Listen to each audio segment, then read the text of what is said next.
कौन से पुत्र की मृत्यु पिता से पहले हो जाती है? कौन सा पुत्र माँ बाप को दारुण दुख देने के लिए आता है? दोस्तों, इस प्रकार की घटनाएं अक्सर हमें देखने और सुनने को मिलती रहती हैं कि किसी पिता के सामने उसके जवान पुत्र की मृत्यु हो जाती है। किसी पुत्र ने अपने माता पिता को इतना दुख दिया, इतना शायद कोई शत्रु भी नहीं देता। आखिर ऐसा क्यों होता है? तो आइए इस कहानी के माध्यम से समझते हैं कि पिता से पहले पुत्र की मृत्यु क्यों हो जाती है। दर्शक बंधु, एक समय की बात है, हिमालय पर्वत के शिखर पर पक्षियों की एक विशाल सभा लगी हुई थी और उन समस्त पक्षियों में आपस में कुछ ज्ञानवर्धक चर्चा चल रही थी। कुछ पक्षी प्रश्न करते थे और उनमें जो ज्ञानी पक्षी थे वे उन प्रश्नों के उत्तर देते थे। ज्ञान चर्चा होते होते एक प्रश्न ऐसा खड़ा हो गया जिसे सुनकर के सारे पक्षी सोच में पड़ गए, और वो प्रश्न ये था कि मृत्यु लोक में कुछ पुत्रों की मृत्यु पिता से पहले क्यों हो जाती है और कुछ पुत्र माता पिता को दारुण दुख क्यों देते हैं? ऐसा क्यों होता है? दर्शक बंधु, जिस पिता की आंखों के सामने ही उसके जवान पुत्र की मृत्यु हो जाए, उस पिता को कितना महादुख होता है। होना यह चाहिए कि पहले पिता की मृत्यु हो और पुत्र ही पिता का दाह संस्कार करे, लेकिन कई बार कुछ अभागे पिताओं को अपने हाथ से अपने पुत्रों का अंतिम संस्कार करना पड़ता है। ऐसी स्थिति में एक पिता जीवित ही मृत्यु के समान कष्ट भोगता है।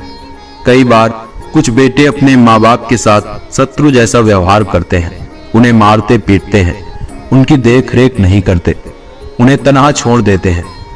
उस भी एक पिता की मृत्यु के समान कष्ट भोगता है। मित्रों, समस्त पक्षियों में ये चर्चा चल रही थी कि किसी के समझ में नहीं आ रहा था कि आखिर ऐसा होता क्यों है। विषय बहुत ही महत्वपूर्ण था, तभी पक्षीराज गरुड़ का उस सभा में आना होता है। पक्षीराज गरुड़ एक बूढ़े गिद्ध का रूप धारण करके आते हैं और एक जगह पर बैठ जाते हैं। सभी पक्षियों ने खड़े होकर उनका अभिवादन किया। गरुड़ जी कहने लगे, हे पक्षियों, आखिर आपके बीच में किस बात पर चर्चा चल रही है? किस बात को लेकर आप इतनी उलझन में हैं? तब उनमें से एक पक्षी खड़े होकर के कहता है, हे गिद्ध महाराज, हम ये जानना चाहते हैं कि हमारे बीच में आज का जो संवाद है वह यह है कि पिता से पहले पुत्र की मृत्यु आखिर क्यों हो जाती है। तो पक्षीराज गरुड़ कहने लगे कि हे पक्षियों, सनातन धर्म के शास्त्रों के अनुसार आपका यह जीवन पिछले जन्म पर आधारित होता है, और यह भी जरूरी नहीं है कि पूरा जीवन ही पिछले जन्म पर आधारित हो, लेकिन पिछले जन्म का हमारा कुछ हिसाब किताब अगर बाकी रह जाता है तो वो हमें इस जन्म में पूरा करना पड़ता है। मित्रों, पहले हमें यह समझना होगा कि हमारा कर्म ही हमारी गति तय करता है। आपके द्वारा किया गया कर्म ही आपके भविष्य को निर्धारित करता है। पक्षियों, कर्म 4 प्रकार के होते हैं। नंबर 1 संचित कर्म, नंबर 2 प्रारब्ध कर्म, नंबर 3 आगामी कर्म, नंबर 4 वर्तमान कर्म। इन चारों कर्मों का अलग अलग फल होता है।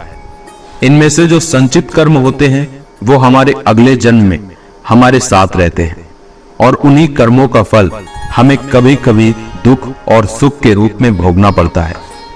मृत्यु के बाद यह भौतिक शरीर तो नष्ट हो जाता है, लेकिन जो सूक्ष्म शरीर होता है वह जन्म जन्मांतर तक आत्मा के साथ जुड़कर रहता है, और हमारे जितने भी सगे संबंधित होते हैं वे सभी किसी न किसी कारण बस हमारे साथ आते हैं, कभी किसी जन्म में, कभी किसी जन्म में।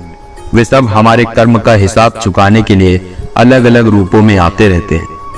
मित्रों, बूढ़े गिद्ध की बात सुनकर समस्त पक्षी कहने लगे, हे पक्षीराज, आपकी यह बात हमारी समझ से परे है, थोड़ा और सरल भाषा में हमें समझाइए। तो पक्षीराज कहने लगे, हे पक्षियों, ध्यान से सुनिए, मैं तुम्हें एक अद्भुत और रहस्यमय कथा सुनाता हूँ। इस कथा के माध्यम से आपको ये जवाब मिल जाएगा कि पुत्र की मृत्यु पिता से पहले क्यों हो जाती है। मित्रों, सभी पक्षी चुपचाप बैठ जाते हैं और पक्षीराज गरुड़ कथा सुनाना आरंभ करते हैं। कहने लगे, हे पक्षियों, एक गांव में एक किसान रहता था। उसके परिवार में उसकी पत्नी और एक लड़का था। कुछ सालों के बाद किसान की पत्नी की मृत्यु हो जाती है।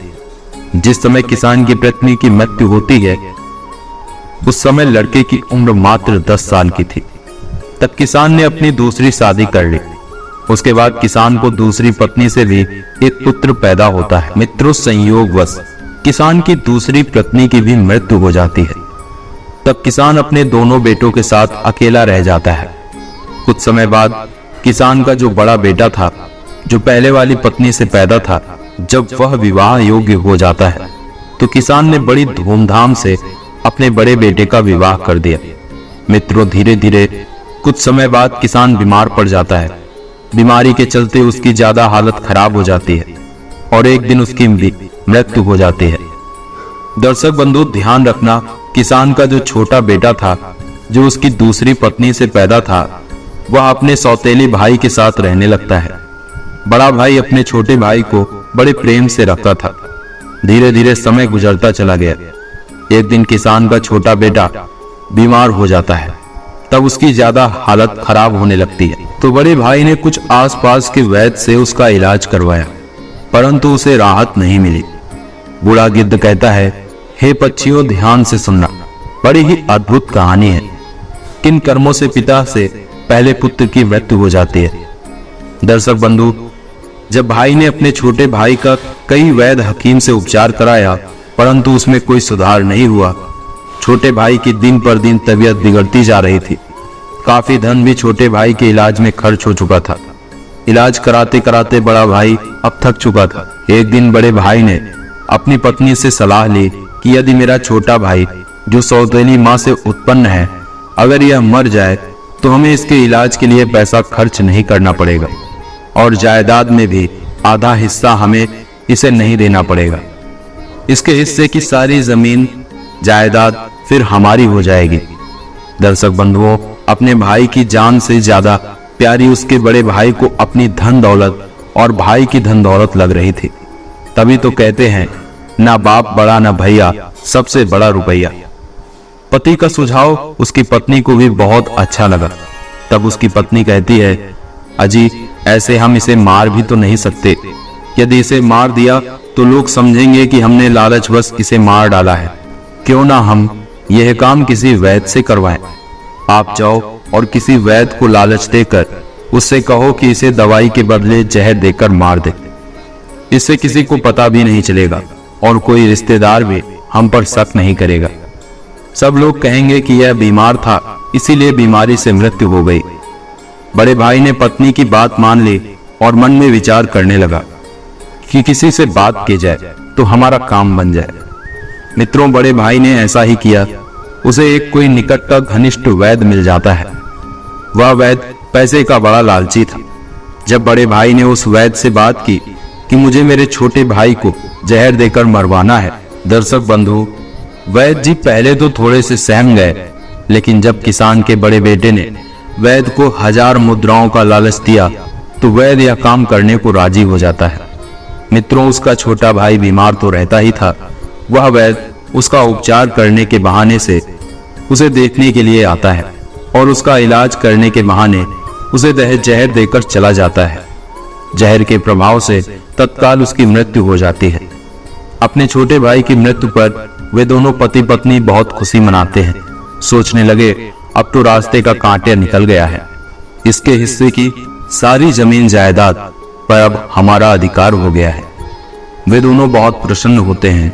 और याद रखना मित्रों, जो खुशी दूसरे के दुख की बुनियाद पर होती है, जो धन दूसरे की हिंसा करके कमाया जाता है, वह धन आपको कभी सुख नहीं दे सकता।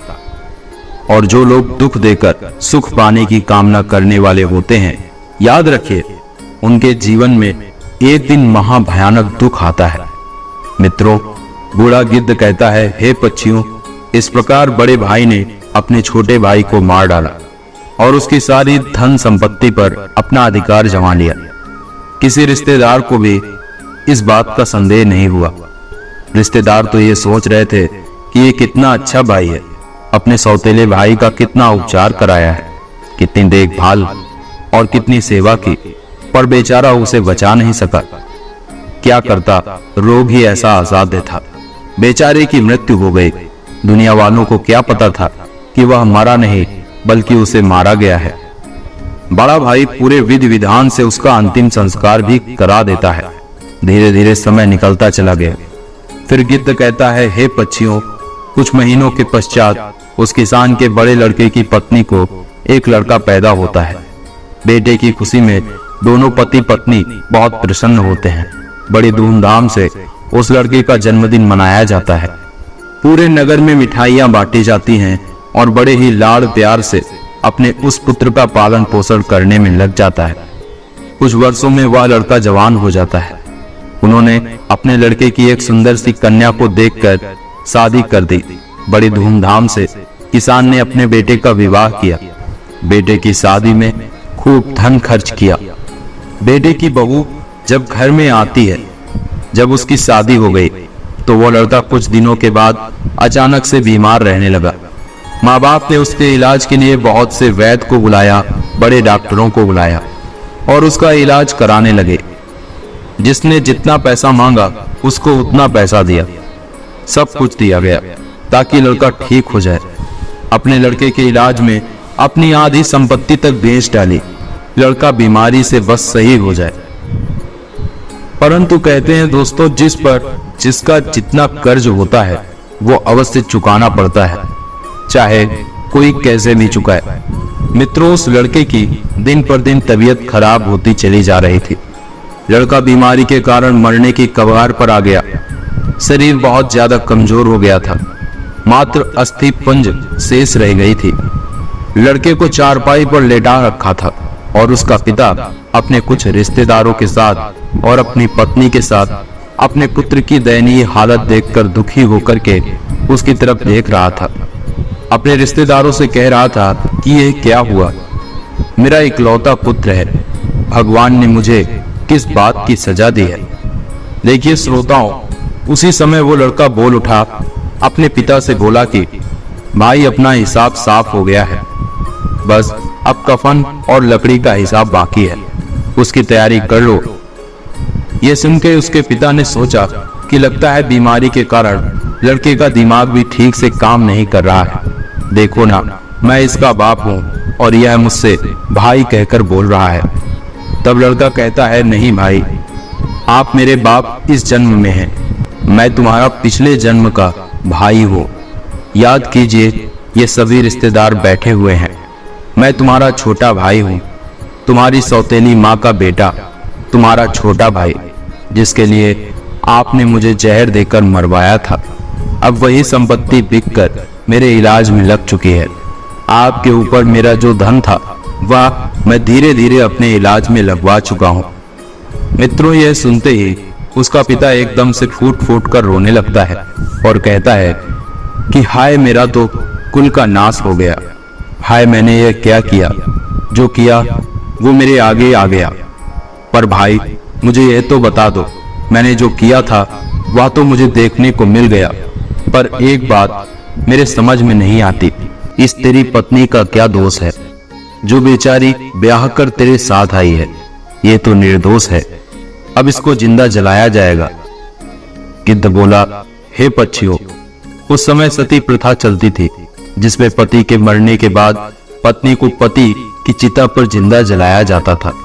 तब वो लड़का कहने लगा कि हे भाई, आप मेरी बात ध्यान से सुनो। सभी बैठे हुए रिश्तेदार और तुम सब मेरी बात ध्यान से सुनो। तुमने वैद्य को मेरे इलाज के लिए बुलाया था। उस वैद्य को तुमने कुछ पैसों का लालच दिया था और उसने मुझे जहर दे दिया था। जो दुष्ट पैसों के कारण किसी को मारता है तो उसको भी उसका फल भोगना पड़ता है। गिद्ध बोला, पक्षियों, वो लड़का कह रहा था कि जिस वैद्य ने मुझे जहर खिलाया था, तुम्हें उसका क्या पता है? तब उसके पिता ने कहा, हाँ बेटा, मुझे पता है, आपकी मौत के 3 साल बाद वो वैद्य भी मर गया था। लड़के ने कहा कि वही वैद्य मेरी पत्नी के रूप में मेरे घर में आया है। मेरे मरने पर अब इसे जिंदा जलाया जाएगा। इसको भी इसके कर्म का फल अवश्य भोगना पड़ेगा। हमारे जीवन में आने वाली पात्र और प्रत्येक घटनाएं हमारे ही कर्मों की उपज होती हैं। हम जैसा बोते हैं वैसा ही हमें काटने को मिलता है। आज नहीं तो कल हमें हमारे कर्मों का फल जरूर मिलेगा। जीवन के हर कठिन प्रश्न का जीवन से ही हल मिलता है। जितना गहरा कुआं होगा उतना ही मीठा जल मिलता है। गिद्ध बोला, पक्षियों, ऐसा कहकर वो किसान का पुत्र मृत्यु को प्राप्त हो जाता है। उस किसान पर दूसरा कोई पुत्र नहीं था, उसकी सारी संपत्ति का नाश हो जाता है। उसकी मृत्यु के बाद जो उसकी पत्नी थी उसको भी उसके साथ जिंदा जला दिया गया। उस वैद्य को भी उसके कर्म का फल मिल जाता है, जिसने लालचवश उस किसान पुत्र को जहर दिया था। वो वैद्य मरकर उसकी पत्नी बना था, उसे भी मृत्यु के महाभयंकर कष्ट से होकर गुजरना पड़ा। मित्रों, इधर गिद्ध पक्षियों से कहता है, इस दुनिया में 4 प्रकार के पुत्र होते हैं और जो काम उसने किए हैं उन कामों का भुगतान भी किया जाता है। यह बात सुनकर के पक्षी कहने लगे कि 4 प्रकार के पुत्र कौन से होते हैं। तब पक्षीराज गरुड़ कहते हैं, हे पक्षियों, शास्त्रों में 4 प्रकार के पुत्र बताए गए। पहला पुत्र होता है ऋणानुबंध, दूसरा पुत्र होता है शत्रु पुत्र, तीसरा पुत्र होता है उदासीन और चौथा पुत्र होता है सेवक। ध्यान रखिए, जो पहले 2 पुत्र हैं, ऋणानुबंध पुत्र और शत्रु पुत्र, ये दोनों पुत्र आपके कर्मों के अनुसार ही आपके घर में जन्म लेते हैं, तो इनकी मृत्यु पिता से पहले हो जाती है। अगर किसी पुत्र की मृत्यु पिता से पहले हो जाए तो समझ लेना कि वो ऋणानुबंध और शत्रु पुत्र पैदा हुआ है। प्रचलित मान्यताओं के अनुसार यदि आपने अपने पूर्व जन्म में किसी को किसी भी प्रकार का दारुण दुख पहुंचाया है और वह व्यक्ति आपसे किसी भी तरह का बदला लेना चाहता है, लेकिन वो किसी कारणवश बदला ले नहीं पाया क्योंकि वो कमजोर था और वह किसी तरह तड़प तड़प कर मर जाता है, तो निश्चित मानिए वह व्यक्ति इस जन्म में आपका पुत्र बनकर लौटेगा और फिर वह अपना बदला पूरा जरूर करेगा और आपको अपने ही पुत्र की मृत्यु देखनी पड़ेगी। जरा सोचिए, अगर किसी के सामने उसके पुत्र की मृत्यु हो जाए तो उस पिता को कितना असहनीय दुख होता है। इसका मतलब यह होता है कि यदि आपका पुत्र आपको मृत्यु तुल्य कष्ट दे रहा है तो समझ लेना कि आपके पिछले जन्म का वह शत्रु हो सकता है या वह व्यक्ति हो सकता है जिसको आपने कभी मृत्यु तुल्य कष्ट दिया होगा। ऐसी संतान आपके जीवन को हर तरह से कष्टों से भर देती है, आपका जीवन नर्क बना देती है। ऐसी संतान आपको मारती है, सताती है, आपकी धन संपत्ति को कर्म के माध्यम से बर्बाद कर देती है और एक दिन आपको भीख मांगने पर मजबूर कर देती है। तो पक्षियों, इस तरह से पिता से पहले वही 2 पुत्र मरते हैं जो ऋणानुबंध होते हैं और जो पुत्र शत्रु होते हैं। अपने कर्मों का लेखा जोखा पूरा करने के लिए किसी के यहाँ आकर के जन्म धारण करते हैं। भगवान श्री कृष्ण ने अर्जुन से गीता में स्पष्ट कहा है कि अर्जुन, इस संसार में जितने नाते रिश्ते हैं वे सभी पिछले कर्मों के अनुसार प्राप्त होते हैं। इस महाभारत में जितने भी तुम्हें तुम्हारे सगे संबंधी दिखाई दे रहे हैं, ये सभी तुम्हारे और इनके पिता का लेखा जोखा है। हे अर्जुन, तुमने पूर्व जन्म में जब तुम धर्म के पुत्र थे और मैं तुम्हारा बड़ा भाई था नारायण और तुम मेरे छोटे अनुज थे, उस समय तुमने इस दुर्योधन को पराजित किया था। उस समय दुर्योधन ने हार का बदला लेने के लिए यह प्रतिज्ञा कर रखी थी कि हे अर्जुन, मेरे सामने जब भी तू आएगा तब मैं तुझसे बदला लूंगा। हे अर्जुन, प्राणी को अपने कर्म का फल भोगना पड़ता है। जिसका जिस पर कर्जा होता है वो उसको 100 जन्मों के बाद भी चुकाना पड़ता है। और यही बात भगवान श्री कृष्ण ने पितामह भीष्म से कही थी। जब पितामह भीष्म सरसैया पर लेटे हुए थे तो पितामह कह रहे थे भगवान श्री कृष्ण से, हे माधव, मुझे 100 जन्मों तक की याद है, मैंने कभी कोई गलत काम नहीं किया, फिर मैं यह असहनीय पीड़ा और बाणों का कष्ट क्यों भोग रहा हूं। तो भगवान श्री कृष्ण पितामह भीष्म से कहते हैं, हे पितामह, यह संसार कुछ नहीं है, केवल कर्मों का आदान प्रदान है। तुमने अपनी जनता का, अपनी प्रजा का कोई अपराध नहीं किया, कोई पाप नहीं किया, परंतु 100 जन्म पहले तुमने एक सर्प को पकड़कर कांटों के ऊपर फेंक दिया था और उस सर्प के प्राण 18 दिन में निकले थे। इसीलिए वही दारुण दुख आज तुमको इस बाणों की सैया पर लेटकर मिल रहा है। तो देखिए बंधुओं, इस संसार में 4 तरीके के पुत्र बताए गए हैं। जो 2 तरह के पुत्र होते हैं, ऋणानुबंध और शत्रु पुत्र। जिसके हम कर्जदार हैं। किसी का कर्जा हमने खाया है, किसी के पैसे लिए हैं और वो पैसे वापस नहीं दिए, वह पैसे हमें चुकाने पड़ेंगे। यदि इसी जन्म में चुका दिए तब तो बहुत अच्छा है, और यदि वो दूसरे जन्म में चले गए तो आपको भी यही दारुण दुख झेलने को मिलेगा।